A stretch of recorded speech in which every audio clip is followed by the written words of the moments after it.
देश में 5 राज्यों में विधानसभा चुनाव होने वाले हैं। सभी राजनीतिक दलों ने चुनावी राज्यों में अपनी ताकत झोंकनी शुरू कर दी है। देश की सबसे अधिक आबादी वाले और राजनीतिक रूप से सबसे महत्वपूर्ण राज्यों में से एक उत्तर प्रदेश में पहले से ही सत्ताधारी और विपक्षी दोनों दलों के शीर्ष राजनेताओं द्वारा मैराथन रैलियां देखी जा रही है। लेकिन कोरोना के कारण कई तरह की पाबंदियां राज्यों में लग गई है। हालांकि विधानसभा चुनाव से पहले सियासी दलों ने अपने प्रचार की रणनीति में बदलाव किया है। राज्य में कोरोना वायरस के नए संक्रमण ओमिक्रॉन के खतरे को देखते हुए सियासी दल वर्चुअल रैलियों के जरिए चुनाव प्रचार का प्लान तैयार कर रहे हैं। वहीं जिन दलों को बिहार चुनाव में वर्चुअल रैली का अनुभव है, उन्हें उत्तर प्रदेश चुनाव में इसका फायदा मिलेगा। सियासी दल सोशल मीडिया के मैनेजरों को नियुक्त कर अपनी रैलियों को जनता तक पहुंचाने की तैयारी में है। राज्य में विधानसभा चुनाव में किस्मत आजमा रही आम आदमी पार्टी अब वर्चुअल मीटिंग करने की तैयारी में है।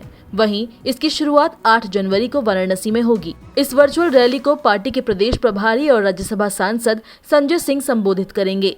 कांग्रेस ने अपनी सभी रैलियों को स्थगित कर दिया है और राज्य में प्रियंका गांधी के मैं लड़की हूं लड़ सकती हूं को भी रद्द कर इसे वर्चुअली शुरू किया है। इसके अलावा पार्टी का कॉल सेंटर प्रदेश कार्यालय में स्थापित किया गया है और इसे डिजिटल वॉर रूम में बदला जा रहा है।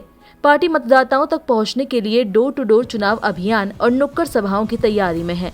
वहीं वर्चुअल मीटिंग्स का प्लान तैयार कर रही है। कुछ ही दिनों बाद उत्तर प्रदेश, पंजाब, उत्तराखंड, गोवा और मणिपुर में विधानसभा चुनाव होने वाले हैं। चुनाव आयोग के अधिकारियों ने इन राज्यों का दौरा भी किया था। देश के मुख्य चुनाव आयुक्त के नेतृत्व में आयोग ने 5 राज्यों में विधानसभा चुनाव की तैयारियों को लेकर चर्चा की है। आयोग ने कोरोना और ओमिक्रॉन संक्रमण पर भी स्वास्थ्य मंत्रालय से रिपोर्ट ली है। इससे पहले कोरोना संक्रमण की मौजूदा स्थिति को देखते हुए चुनाव आयोग ने केंद्रीय स्वास्थ्य सचिव राजेश भूषण के साथ गुरुवार को समीक्षा बैठक भी की थी। बैठक में चुनावी राज्यों में टीकाकरण पर जोर देने को कहा गया। बैठक में स्वास्थ्य सचिव के अलावा कोविड की स्थिति का आंकलन करने के लिए एम्स के निदेशक रणदीप गुलेरिया और ICMR के बलराम भार्गव ने भी भाग लिया था। आपको बता दें कि बीते साल पश्चिम बंगाल में हुए विधानसभा चुनाव के दौरान नियमों में ढिलाई के चलते आलोचना का शिकार होने वाला चुनाव आयोग इस बार किसी भी तरह की कोताही बरतने के मूड में नहीं है। वहीं चुनाव आयोग ने कानून मंत्रालय की अधिसूचना का हवाला देते हुए कहा है कि उम्मीदवारों के लिए चुनाव खर्च की सीमा बढ़ा दी है। लोकसभा चुनाव के लिए खर्च सीमा अब बड़े राज्यों के लिए 90 लाख रुपए और छोटे राज्यों के लिए 75 लाख रुपए है। पहले ये सीमा बड़े राज्य के लिए 70 लाख रुपए और छोटे राज्यों के लिए 54 लाख रुपए थी।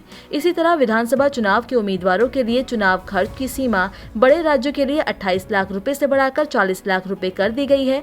वहीं छोटे राज्यों में उम्मीदवार अब 20 लाख रुपए के बजाय अधिकतम 28 लाख रुपए खर्च कर सकते हैं। निर्वाचन आयोग ने कहा है कि नई खर्च सीमा आगामी सभी चुनावों में लागू होगी।